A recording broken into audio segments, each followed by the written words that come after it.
A Mayo Clinic study is showing nurses are more likely to have suicidal thoughts than any other profession. I'm KIMT News 3's Jessica Bringy, live with how the pandemic is only making things worse. Rochester Rapid Transit is adding air purifying filters to its 40-foot buses. I'm KIMT News 3's Samantha Soto, live with how the filters work.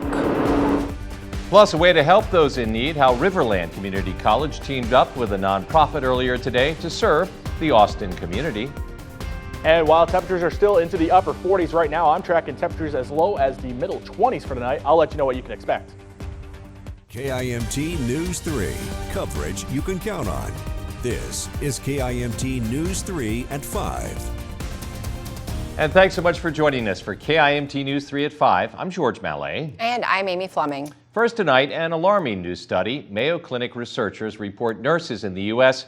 experience suicidal thoughts more than the rest of us and are less likely to talk to anybody about their difficulties. The findings appear in the American Journal of Nursing, with more than 7,000 nurses participating in the study.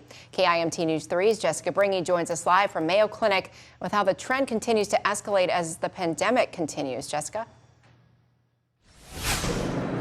George and Amy, the study was done in late 2017 and early 2018, but it's believed the findings are dramatically compounded by the COVID-19 pandemic, meaning it appears more needs to be done to protect the mental health of frontline workers. The study finds out of the 7,000 respondents, more than 400 nurses reported having suicidal thoughts within the past year.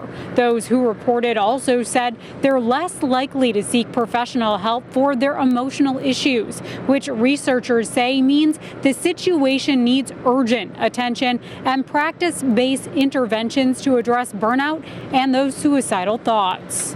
It tells a really important story that our nurses before the pandemic were experiencing a lot of suicidal thoughts, high rates of burnout, and we know that that's only increased during the pandemic. So it really highlights the urgency of action that we need to take.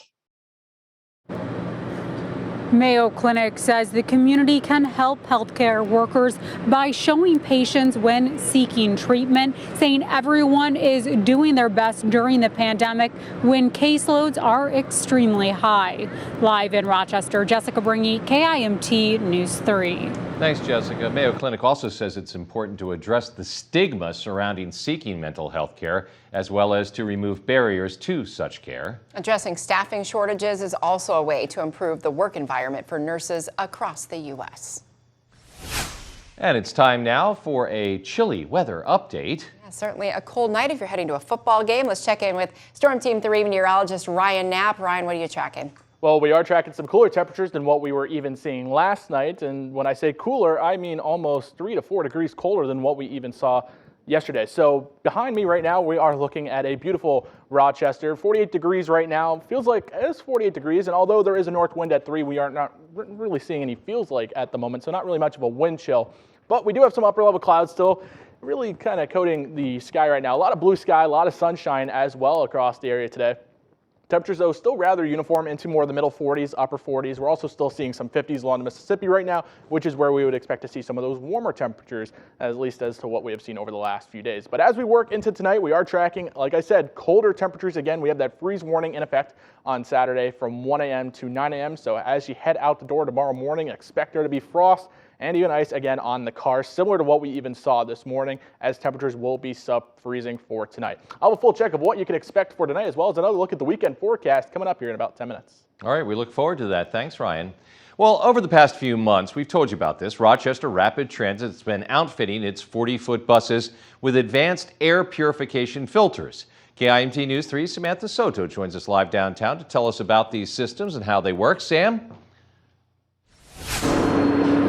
George, yes, these air purifying systems are going to add another layer of safety to public transportation, which Nick Lemmer with RPT says RPT is all about making its rides safe for its passengers. The air filters work by releasing positively and negatively charged ions into the air, causing particles to clump and get caught in the air filters. The technology eliminates airborne and surface viruses and filters out allergens, fungi, and odors. Nick Lemmer says RPT has been researching ways to make the buses safer, including advanced cleaning protocols, a mask requirement, and occupancy lemons. That allows us to really commit to providing a safe environment for our passengers, which we know is very important to get them back on the buses. Lemmer says RPT has lost some of its ridership since the start of the pandemic, but says the buses are exceedingly safe. For example, the air inside of a bus exchanges at least 10, but as high as 18 times per hour. Compare that to like a restaurant. Those typically exchange air between 3 and 8 times an hour.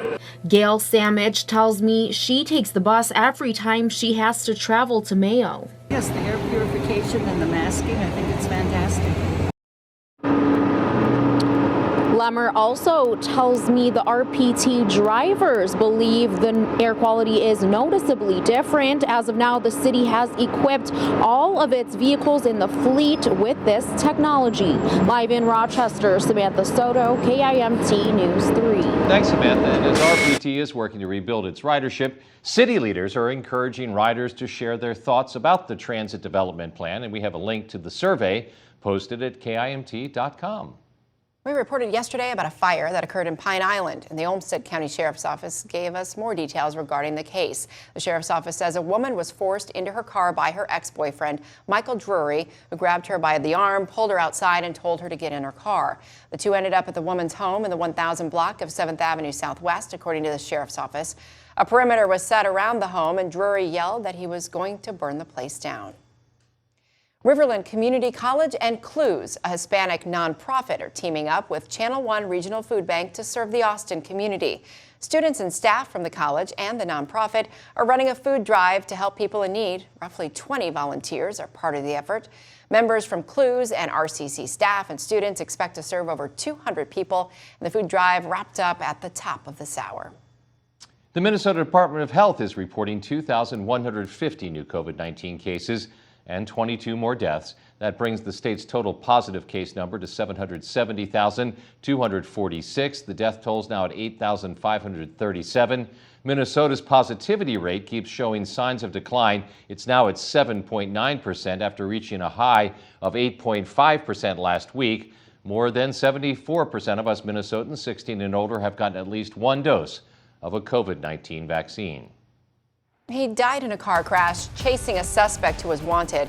How members of the Iowa community are paying their respects to Iowa State Trooper Ted Benda. And an MPD officer is facing 2 felony charges in the death of Linnell Frazier that happened back on July 6th. The latest from the Hennepin County Attorney's Office. And later in the broadcast, a tragic death occurred yesterday on the set of a movie. The man caught in the middle, Alec Baldwin, what the actor is saying about the tragedy. KIMT News 3 at 5. Your local news with KIMT News 3's Amy Fleming and George Mallet. Tracking storms with Storm Team 3 Chief Meteorologist Aaron White. This is KIMT News 3. More local news that is happening now from your community. We are coverage you can count on.